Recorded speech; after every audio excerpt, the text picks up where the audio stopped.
Vamos, caros padawans, a massa de Apolar chegando no Brasil essa semana. Nós tivemos então um Brasil dividido, olha só. Uma parte do Brasil estava um calorão danado, Nordeste, uma grande parte da região Norte, mas a parte Centro-Sul, a massa de Apolar tomou conta. O frio chegou ali pelo sul do Brasil, tomou conta do Sudeste, do Centro-Oeste, chegou até a borda da Amazônia, chegou no Acre e atingiu também países da América do Sul que são equatoriais, como o Peru, a Colômbia ali. Enfim, esse frio realmente atuou em uma grande parte da América do Sul. Só que tem um detalhe interessante, que na manhã de terça-feira, dia 12 de maio, e eu estou gravando esse vídeo na quarta-feira, a gente teve o registro da menor temperatura para aquele dia, menos 6,8 graus, frio pra caramba. E aí você pode pensar, pô, professor, mas o que isso tem de anormal? Uma grande massa de Apolar chegou no Brasil e provavelmente nas serras gaúchas, catarinenses, esse frio foi registrado, certo? Então, meu caro, aí que tá o pulo do gato. Esse frio, né, extremo daquele dia 12 de maio, ontem, né, menos 6,8 graus, não foi registrado no sul do Brasil. Foi registrado aqui na região sudeste, mais especificamente aqui no estado do Rio de Janeiro, pertinho ali da divisa com Minas Gerais, e especificamente perto de onde eu moro. Eu moro em Volta Redonda. Esse frio de menos 6,8 graus foi registrado na parte alta do Parque Nacional do Itatiaia, um dos parques mais bonitos, o parque mais antigo do território brasileiro. E é aí que muita gente vai bugar. Ué, mas o Parque do Itatiaia fica no Sudeste. Como que um parque localizado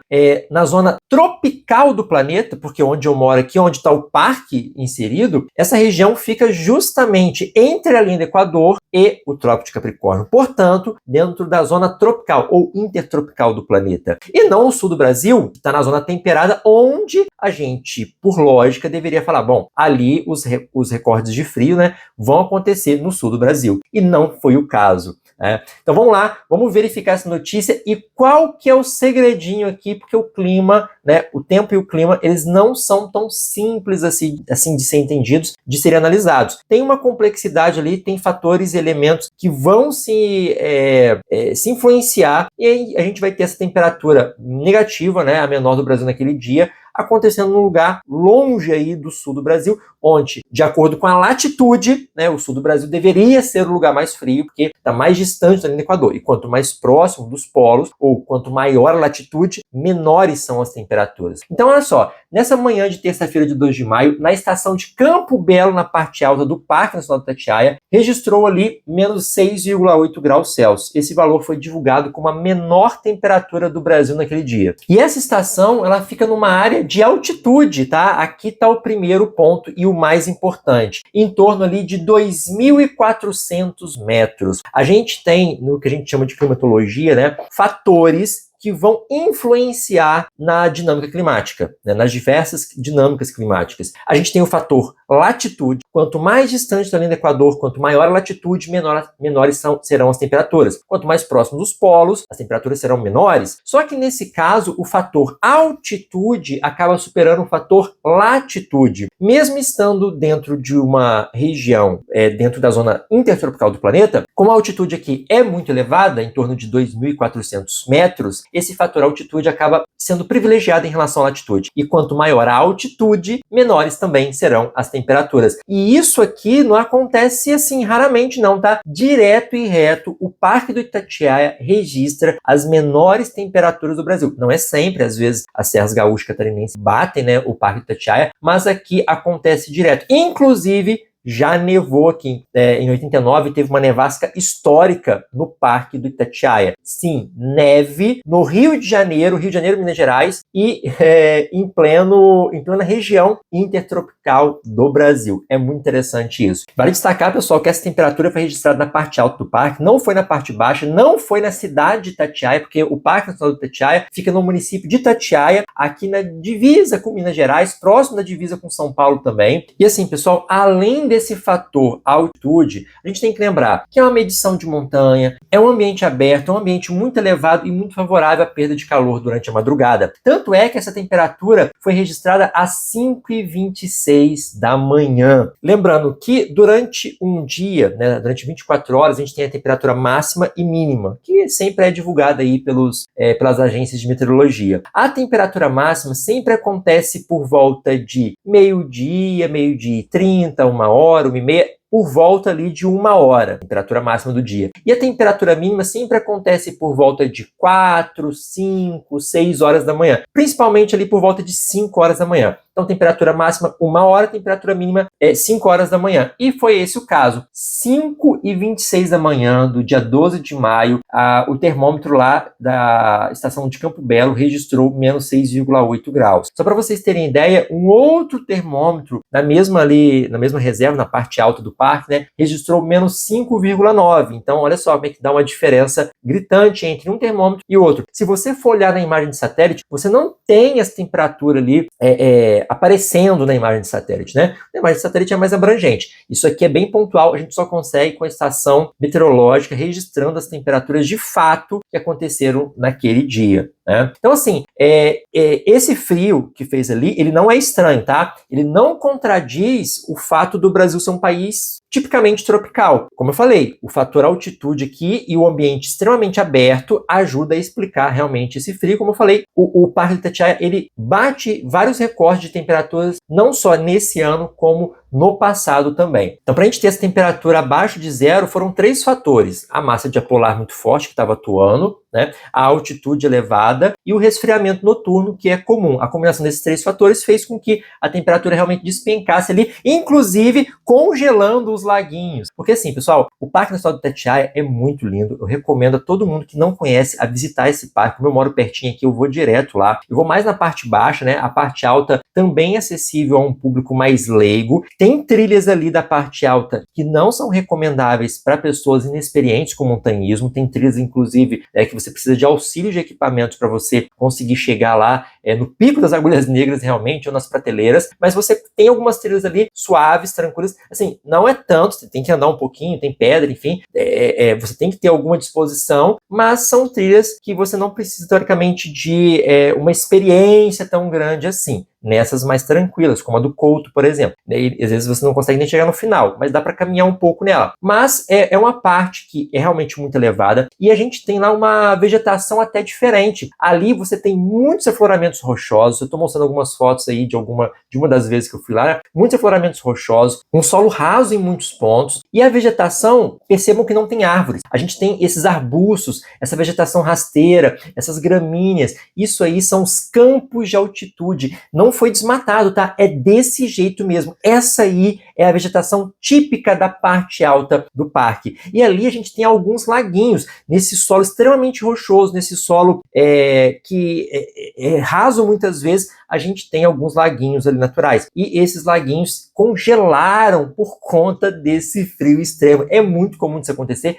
É bem legal ver esse ambiente congelado e saber que isso fica no Rio de Janeiro, que é um estado conhecido tipicamente pelo seu calorão, pela praia. É um contraste térmico muito grande verificar esse tipo de imagem, né? Só para falar um pouquinho aqui que o Parque Nacional do Itatiaia é o parque mais antigo, né? O Parque Nacional mais antigo do Brasil. Ele fica na Serra da Mantiqueira, na divisa entre Rio de Janeiro e Minas Gerais. Essa serra se expande, também vai lá para São Paulo. Então é um parque que fica nessa divisa. Ele abrange Itatiaia e Resende no Rio de Janeiro e Bocaina de Minas e Tamonte, Minas Gerais. O ICMBio, que faz o controle ali, né, do parque, paga para entrar, óbvio, mas assim, vale o valor investido ali, que é justamente para atuar na preservação do parque, porque de vez em quando, por exemplo, tem incêndios lá, então você precisa combater, enfim, você precisa gerenciar os turistas, tem um custo disso.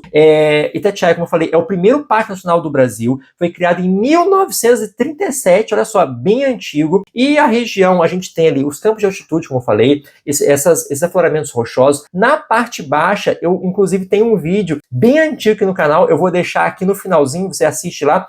Eu ia começar a fazer um tour aqui pela minha região, mostrar vários pontos turísticos, só que eu acabei abandonando essa ideia por falta de tempo, né? Porque, como vocês sabem, eu sou professor mesmo, dou aula na escola pública, privada, dou aula na faculdade, então o tempo não me permitiu. Mas eu gostei muito de fazer esse vídeo mostrando aspectos da parte baixa. Na parte baixa a gente já tem uma vegetação da Mata Atlântica bem exuberante, tem trilhas tranquilas de se fazer, tem muitas cachoeiras, dá para tomar banho, né? De vez em quando as cachoeiras são fechadas na época das chuvas por conta de possíveis cabeças d'água que acabam caindo na parte alta, aí a pessoa tem que sair dali imediatamente, porque senão a cheia repentina ali do rio pode acabar levando a fatalidades. Mas é um parque bem tranquilo, bem monitorado, tem trilhas muito bonitas e tem um museu também, um museu com animais empalhados. Vale destacar que esses animais não foram mortos para serem empalhados, eles foram já encontrados mortos, e como eles estavam com um grau de preservação assim bacana, então eles preservaram esses animais e deixaram no museu para mostrar a fauna desse local para os turistas. Porque como é um parque muito bem cuidado, é muito difícil você acabar vendo algum bicho ali. Eu, por exemplo, nunca vi uma onça, nunca vi um lobo-guará,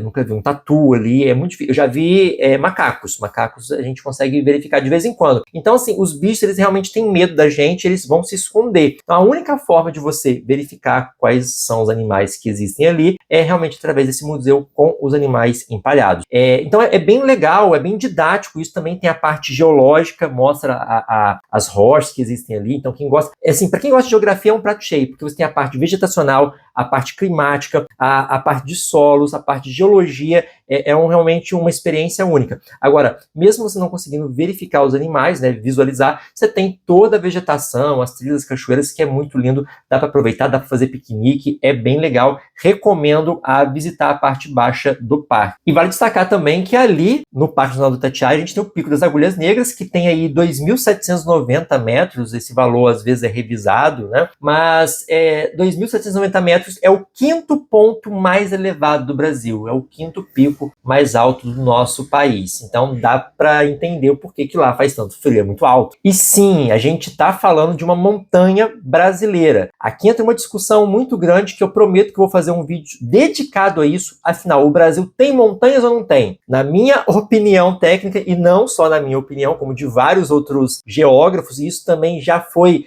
sacramentado aqui no Brasil, já foi definido que sim, o nosso país tem montanhas. E aqui nós estamos vendo o Pico das Agulhas Negras é uma montanha. Então, assim, a gente tem essa formação de montanhas no território brasileiro, por mais que alguns geógrafos discordem, mas já está definido, é legal. Agora, uma outra coisa interessante para a gente entender essa dinâmica climática da parte alta é o seguinte: quando a polar ela chega na nossa região, e a madrugada aqui nessa época ela está muito limpa, e então tem poucas nuvens, enfim. O vento ali fraco, um ar mais seco, o solo ele vai perder calor muito rapidamente. O solo tem a capacidade de esquentar muito rápido e perde calor muito rápido. É por isso que quando você vai na praia, você vai ali 10 horas, a areia da praia está queimando o seu pé, você vai correndo ali, pulando, porque está queimando a sola do seu pé, e chega na água, a água está gelada ainda. Agora, quando você pula lá para o entardecer, a areia, o sol já acabou de se pôr, né, por volta de 6 horas ali, a areia está fresquinha já, porém a água do mar está quentinha, porque ela segurou aquele calor do dia todo. E você pode continuar no mar até umas 8, 9 horas que o mar permanece quente, porque a água demora para esquentar, mas também demora para esfriar. É por isso que na beira do mar a gente tem uma amplitude térmica menor, porque a água do mar segura esse calor e vai liberando durante a madrugada. Então durante o dia faz 35 graus, mas durante a noite a temperatura pode chegar ali a 28, 30 graus, ou seja, uma amplitude térmica de 7, 5 graus. Estou falando em média aqui, tá? Agora, você vai para o interior, longe do mar, onde só tem solo e rocha, a gente vai ter o quê? Às vezes os mesmos 35 graus durante o dia que fez lá na praia, só que durante a noite a temperatura pode cair para 20 graus, ou seja, uma amplitude térmica de 15. E isso é porque o solo ele esfria muito rapidamente, esse calor se perde no ar muito rapidamente. Além disso, as rochas, a vegetação rasteira também, e o solo vão esfriar muito mais rapidamente. Então a temperatura do ar vai cair, o vapor próximo à superfície vai congelar, é o que a gente chama de geada, que é o que vocês estão vendo aí, quando a vegetação cria esse gelinho em volta, o vapor de água que estava presente na atmosfera, como eu falei, é pequeno, mas ele existe, né? Ele está ali, ele vai acabar congelando nessa superfície muito fria. Isso é a geada ou congelamento superficial, e não é neve. A neve ela tem que cair, tem que precipitar. A geada é uma precipitação superficial, ela se forma ali no solo, nas rochas, nos fios, nos carros, nas grades da vegetação. Ela se forma ali. Já a neve ela tem que precipitar, né? Os cristais de gelo caindo da nuvem até o solo. Aqui é o gelo grudado no mato, né, no capim ali. Bom, eu peguei aqui informações sobre essa massa de ar polar que está atuando no Brasil. Ela perdeu um pouquinho de força, mas peguei informações do IMET. O estado atual da massa de ar frio, ela já passou pelo seu momento mais intenso aqui no centro-oeste e sudeste. Segundo o IMET, o frio começa a perder força entre quarta-feira, hoje, né, dia 13, e quinta-feira, dia 14, nessas regiões, sudeste e centro-oeste. Mas o sul do Brasil ainda vai permanecer com temperaturas menores, porque outras frentes frias estão chegando ali. Elas estão passando mais no oceano do que na parte continental, mas mantém a temperatura do sul do Brasil um pouco menor. A nossa região aqui, o sudeste, parte do centro-oeste, as temperaturas que estavam bem baixas, elas vão subir um pouquinho, mas ainda vai ficar um pouco mais fresco, não vai fazer aquele calorão. Eventualmente o calorão vai voltar, tá? Até o final de semana a gente vai ter esse friozinho, essa temperatura mais amena permanecendo por aqui. No sul do Brasil não. No sul do Brasil o frio permanece durante essa semana ainda. Vamos, caros padawans, é isso, esse é o nosso vídeo de hoje. Temperaturas negativas no Parque Nacional do Itatiaia e vamos verificar como o frio vai ficar ao longo dessa semana. E antes de encerrar o vídeo, eu gostaria de mostrar o que eu recebi, esse kit lindíssimo de sabonetes da La Rosa Saboaria. É muito legal porque os sabonetes são de argila verde. É claro que um sabonete de um geógrafo tinha que ter como princípio ativo ali. E assim, são sabonetes artesanais e eles vêm muito bem embalados. E olha só que bonitinha essa caixinha. Eu vou abrir agora para mostrar para vocês. Então assim, mesmo estando no plástico, já dá para sentir que é muito cheiroso. Quando eu abri a embalagem aqui, já deu para perceber o cheiro. Eu vou abrir um deles para vocês visualizarem melhor a textura. E esse tipo de sabonete é muito bom para lavar o rosto, né? Vou desembrulhar aqui para mostrar para vocês, ó. Olha só, meus caros, olha que textura bacana, eu acho que tá dando para focar bem aí. E o seguinte, a textura dele assim, ó, o toque é muito macio, é muito gostoso. Então, para quem gosta de sabonetes com essa pegada artesanal, com princípios ativos naturais, La Rosa Saboaria. Eu vou deixar o link do Instagram aqui no primeiro comentário fixado. Se você for comprar alguma coisa lá, fala que comprou porque viu aqui no canal do Professor Leandro. Ela entrega no Brasil inteiro. Então aproveita lá, tem vários outros tipos de sabonetes, formatos, aromas, enfim. Confere lá, porque ó, realmente é muito cheiroso. Isso aqui, para quem gosta de produtos naturais, né, com a pegada artesanal, é show de bola. La Rosa Saboaria. No mais, eu vou ficando por aqui, meus caros padawans. Que a força geográfica esteja com todos vocês. Até mais.